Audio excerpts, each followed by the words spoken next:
Friends, ఇవాళ మనం bonus share announce చేసిన 3 స్టాక్స్ గురించి సింపుల్గా క్లియర్గా అర్థం చేసుకుందాం. నెక్స్ట్ వీక్ మార్కెట్లో మెక్ఫోర్స్, frontier springs and cubit stocks ఫోకస్లో ఉండొచ్చు. ఎందుకంటే ఇవి బోనస్ షేర్స్ని అనౌన్స్ చేసే ఫ్రెండ్స్. ఇప్పుడు ఈ అప్డేట్స్ ఇన్వెస్టర్స్కి ఎందుకు ఇంపార్టెంట్ అనేది కూడా స్టెప్ బై స్టెప్ మీకు అర్థమయ్యే రీతిలో క్లియర్గా మీకు క్లియర్గా ఎక్స్ప్లెయిన్ చేయడానికి అయితే నేను ప్రయత్నిస్తాను. ఫ్రెండ్స్, ముందుగా చెప్పాలంటే ఈ వీడియో మీకు యూజ్ఫుల్ అనిపిస్తే డెఫినెట్గా మీరు లైక్ చేసి షేర్ చేయడానికి అయితే ప్రయత్నించండి. మీ లైక్ అనే సపోర్ట్ మాకు ఒక మోటివేషన్ లాగా ఉంటుంది ఫ్రెండ్స్. ఇంకా ఇలాంటి ఇన్ఫర్మేటివ్ వీడియోస్ చేస్తూ మిమ్మల్ని రీచ్ అవ్వడానికి అయితే మేము ట్రై చేస్తాం. అండ్ మీ లైక్స్ వల్ల యూట్యూబ్ కూడా ఈ కంటెంట్ని ఇంకా కొంతమందికి సజెస్ట్ చేస్తుంది. సో మీకు ఇది నచ్చితే మీ సైడ్ నుంచి ఒక లైక్ ఇవ్వడానికి అయితే ప్రయత్నించండి ఫ్రెండ్స్. ఓకే, అయితే టాపిక్లోకి వెళ్దాం. ముందుగా ఈ కంపెనీస్ గురించి సింపుల్గా చూద్దాం ఫ్రెండ్స్. ఇందులో ఫస్ట్ కంపెనీ వచ్చి క్యూబిడ్ లిమిటెడ్, అంటే హెల్త్ కేర్ సెక్టర్లో ఆపరేట్ చేస్తుంది. ఇది mainly personal health protection products and wellness products మరియు లూబ్రికెంట్ కేటగిరీలో ప్రొడక్ట్స్ మ్యానుఫ్యాక్చరింగ్ చేస్తుంది కంపెనీ.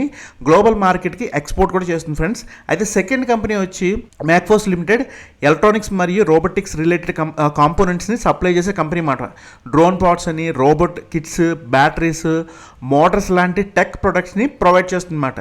అండ్ థర్డ్ కంపెనీ వచ్చి ఫ్రంటియర్ స్ప్రింగ్స్ లిమిటెడ్, అంటే ఈ కంపెనీ వచ్చి ఆటో మరియు రైల్వే సెక్టార్కి కాంపోనెంట్స్ మ్యానుఫ్యాక్చరింగ్ చేస్తుంది. రైల్వే సస్పెన్షన్ సిస్టమ్స్ మరియు స్ప్రింగ్స్ ప్రొడక్షన్లో స్ట్రాంగ్ ప్రెజెన్స్ ఉందన్నమాట ఈ కంపెనీలో. కాబట్టి ఈ 3 కంపెనీస్ డిఫరెంట్ సెక్టర్లో ఆపరేట్ చేస్తున్నాయి. కానీ ఇప్పుడు ఇన్వెస్టర్స్కి రివార్డ్స్గా బోనస్ షేర్స్ అనౌన్స్ చేసేమాట. లేటెస్ట్ న్యూస్ ఏంటి అంటే ఈ 3 కంపెనీస్ బోనస్ షేర్స్ ఇష్యూస్ని అనౌన్స్ చేసే friends. And next week ex bonus and record dates ఫోకస్లో ఉన్నాయి.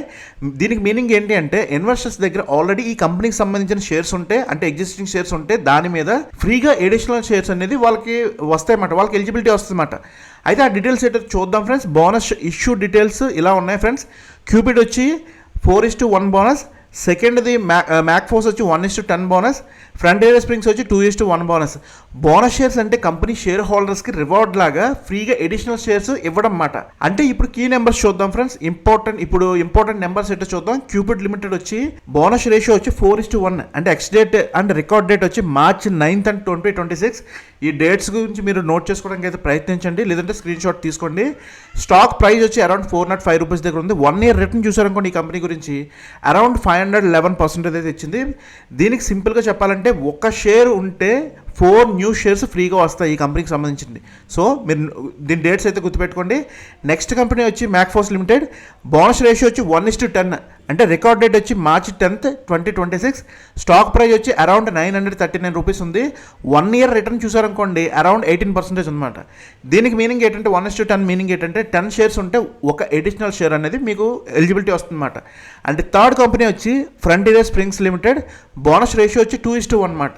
రికార్డ్ డేట్ వచ్చి March 13th, 2026. స్టాక్ ప్రైస్ వచ్చి అరౌండ్ 4,337 రూపీస్ ఉంది. 1 year రిటర్న్ అరౌండ్ 120% అయితే ఉంది ఫ్రెండ్స్. అయితే ఇక 2:1 మీనింగ్ ఏంటంటే ఒక షేర్ ఉంటే 2 ఎడిషనల్ షేర్స్ వస్తాయి. సో మీకు ఈ కంపెనీస్కి సంబంధించిన రికార్డ్ డేట్స్ అయితే మీరు అయితే నోట్ చేసుకోవడానికి ప్రయత్నించండి, లేదంటే ఈ వీడియో మీరు పాస్ మోడ్లో పెట్టుకుని ఆ స్క్రీన్ షాట్ తీసుకున్న పర్వాలేదు.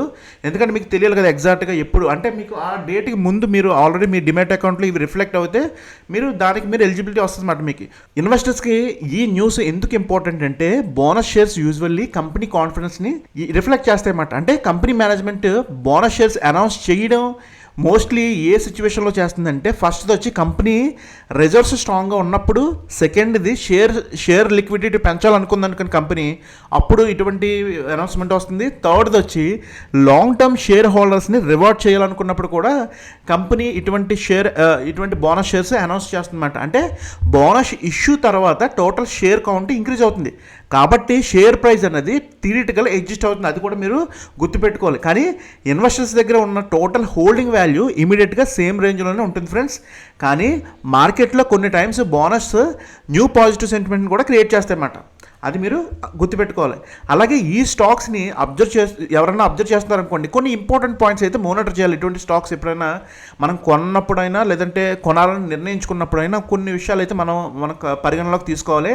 అందులో ఫస్ట్ది ఏంటంటే company earnings growth, company profits కన్సిస్టెన్సీగా పెరుగుతున్నాయా లేదన్నా చూసుకోవాలి. సెకండ్ది sector demand, health care, electronics, railway సెక్టర్స్లో డిమాండ్ అనేది స్ట్రాంగ్గా ఉందా లేదా అన్నది కూడా చూసుకోవాలి మనం. థర్డ్ది వచ్చి వాల్యుయేషన్ లెవెల్స్, అంటే బోనస్ అనౌన్స్మెంట్ తర్వాత స్టాకు ఓవర్ వాల్యూడ్ అయిందా లేదా అన్నది కూడా చూసుకోవాలి. అండ్ ఫోర్త్ది వచ్చి మేనేజ్మెంట్ గైడెన్స్, అంటే ఫ్యూచర్ గ్రోత్ ప్లాన్స్ స్ట్రాంగ్గా ఉన్నాయా లేదా అన్నది కూడా చూసుకోవాలి మనం. ఫిఫ్త్ది మార్కెట్ సెంటిమెంట్, బోనస్ తర్వాత బయ్యింగ్ ఇంట్రెస్ట్ కంటిన్యూ అవుతుందా లేదా కూల్ అవుతుందా అన్నది కూడా చూసుకోవాలి. సింపుల్గా చెప్పాలంటే ఫ్రెండ్స్, బోనస్ షేర్స్ అంటే ఫ్రీ షేర్స్ రివార్డ్ లాగా ఇన్వెస్టర్స్కి ఇవ్వడం మాట. కానీ ఇంపార్టెంట్ పాయింట్ ఏంటంటే బోనస్ అనౌన్స్మెంట్ ఒకటే ఇన్వెస్ట్మెంట్కి రీజన్ కాదు friends. Always company business growth ఎలా ఉంది, ప్రాఫిటబిలిటీ, బ్యాలెన్స్ షీట్ స్ట్రెంత్ మరియు సెక్టర్ డిమాండ్ అనలైజ్ చేసిన తర్వాతే మనం డెసిషన్ అనేది తీసుకోవాలి. అది మీరు బాగా గుర్తుపెట్టుకోవాలి. అప్పుడే మనం లాంగ్ టర్మ్లో బెటర్ ఇన్వెస్ట్మెంట్ డెసిషన్ తీసుకోగలుగుతాం అన్నమాట. ఇవేమీ తెలియకుండా బ్లైండ్గా న్యూస్ చూసి లేదంటే ఎవరో సజెస్ట్ చేశారని చెప్పి మనం హార్డ్ ఎర్న్ మనీ ఏదైతే ఉందో దాన్ని ఇన్వెస్ట్ చేసాం అనుకోండి, లాస్ వస్తే మనకి ఎవరు కదా, మన డబ్బులే పోతాయి కదా. సో ప్రతిదీ కూడా మనం ఏదైనా డెసిషన్ తీసుకునేటప్పుడు 1-2 సార్లు లేదంటే 10 సార్లు ఆలోచించి మనం ఇటువంటి డేటా పారామీటర్స్ ఏదైతే ఉన్నాయో అవన్నీ చెక్ చేసుకుని మనం సాటిస్ఫై అయినప్పుడు మాత్రమే అప్పుడు మనం ఏదైనా కంపెనీలో మనం ఇన్వెస్ట్ చేయడానికి అయితే ప్రయత్నించాలి ఫ్రెండ్స్. ఐ హోప్ మీకు ఈ వీడియో అర్థమైంది అనుకుంటున్నా. మీకు ఈ వీడియోకి సంబంధించిన ఎటువంటి క్వరీస్ ఉన్నా కూడా ఈ వీడియో కింద కమెంట్ బాక్స్లో మీ కమెంట్స్ని పోస్ట్ చేయండి. నేను తొందరగా మీకు రిప్లై ఇవ్వడానికి అయితే ప్రయత్నిస్తాను. అయితే ఫ్రెండ్స్, మీరు ఈ వీడియో నచ్చితే మటుకు లైక్ చేయడం మర్చిపోకండి ఫ్రెండ్స్. మళ్ళీ వచ్చే వీడియోలో కలుద్దాం. All the best, take care.